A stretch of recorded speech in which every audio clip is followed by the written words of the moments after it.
नमस्कार दोस्तों, मैं आज एक कहानी लेकर आया हूँ। कहानी का शीर्षक है माँ का आखिरी पत्र। राधा एक साधारण सी लड़की थी जिसकी जिंदगी में उसकी माँ ही सब कुछ थी। बचपन में उसके पिताजी का देहांत हो गया था। उसके बाद उसकी माँ सावित्री ने उसे अकेले ही पाला था। वो दोनों एक छोटे से गांव में रहते थे। सावित्री ने तमाम मुश्किलों का सामना कर राधा को पढ़ाया लिखाया और उसके सपनों को पंख दिए। सावित्री चाहती थी कि राधा एक दिन बड़े शहर में जाकर नाम कमाए। राधा का सपना था कि वो इंजीनियर बने, लेकिन आर्थिक तंगी के कारण यह सपना पूरा करना आसान नहीं था।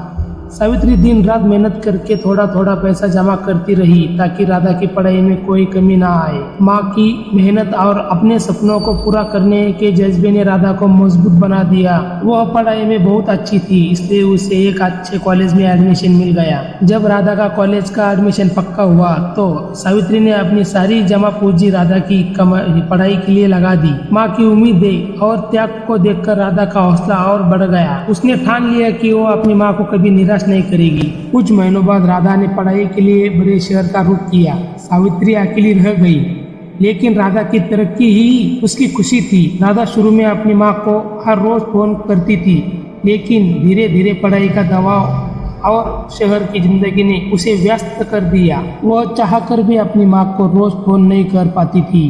साल गुजरते गए और राधा अपनी मेहनत और लगन से कॉलेज में टॉप करने लगी। उसे एक बड़ी कंपनी में जॉब ऑफर भी मिला। राधा की मेहनत रंग लाई और उसकी माँ का सपना सच होने के करीब था। लेकिन इसी बीच राधा को अपनी माँ से फोन पर बात किए हुए कई दिन हो गए थे। उसे लग रहा था कि माँ नाराज है, क्योंकि वो पहले की तरह रोज फोन नहीं कर पाती थी।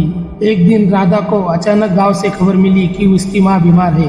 वह तुरंत अपनी माँ से मिलने घर आई, लेकिन जब वह पहुंची तो उसकी माँ पहले ही दुनिया छोड़ चुकी थी। राधा के पैरों तले जमीन खिसक गई। उसकी आंखों में आंसू थम ही नहीं रहे थे। घर में दाखिल होते ही उसे माँ का आखिरी पत्र मिला। वह कांपते हाथों से पत्र को पढ़ने लगी। उसमें लिखा था, मेरी प्यारी राधा, जब तुम ये पत्र पढ़ रही होगी शायद मैं तुम्हारे पास नहीं होंगी। मैं जानती हूँ कि तुम अपनी जिंदगी में बहुत व्यस्त हो गई हो और यह देखकर मुझे बहुत खुशी होती है कि मेरी बेटी अपने पैरों पर खड़ी हो गई है। मैं चाहती थी कि तुम अपने सपनों को पूरा करो और आज तुमने वो कर दिखाया। मुझे तुमसे कोई शिकायत नहीं है, बल्कि मुझे तुम पर गर्व है। मैं जानती हूँ कि तुम मुझे बहुत प्यार करती हो और मैं भी तुमसे बहुत प्यार करती हूँ। मेरी एक ही ख्वाहिश थी कि तुम एक कामयाब इंसान बनो और तुमने मेरा सपना पूरा कर दिया। अब जब मैं इस दुनिया से जा रही हूँ तो बस यही चाहती हूँ कि तुम खुश रहो। जिंदगी में उतार चढ़ाव आते रहते हैं, लेकिन तुम कभी हार मत मानना। तुम बहुत मजबूत हो और मुझे यकीन है कि तुम हर मुश्किल का सामना करोगी। तुम्हारी माँ सावित्री। राधा ने पत्र को सीने से लगा लिया और फुट फुट कर रोने लगी। उसे महसूस हुआ कि उसकी माँ ने आखिरी सांस तक उसके बारे में सोचा। माँ का प्यार और बलिदान हमेशा उसके साथ रहेगा। वह जानती थी कि उसकी माँ ने उसे मजबूत और आत्मनिर्भर बनाया है। अब उसे माँ के सपने को और आगे बढ़ाना था। राधा ने अपनी माँ की यादों को संजोकर अपने काम पर लौटने का फैसला किया। वह जानती थी कि उसकी माँ हमेशा उसके साथ है। उसकी हर सफलता में उसका हाथ है। राधा ने अपनी माँ की आखिरी इच्छा को समझा और खुद को संभाला। वह और भी मेहनत से काम करने लगी और जल्द ही उसने अपनी कंपनी में बड़ा मुकाम हासिल कर लिया। हर सफलता पर वह अपनी माँ के उस पत्र को याद करती थी जिसमें उसकी माँ ने उसे कभी हार न मानने की सलाह दी थी। आखिरकार राधा ने अपनी माँ के नाम पर एक ट्रस्ट की स्थापना की जो गरीब बच्चों की शिक्षा प्रदान करता था। यह उसका अपनी माँ के प्रति प्यार और सम्मान दिखाने का तरीका था।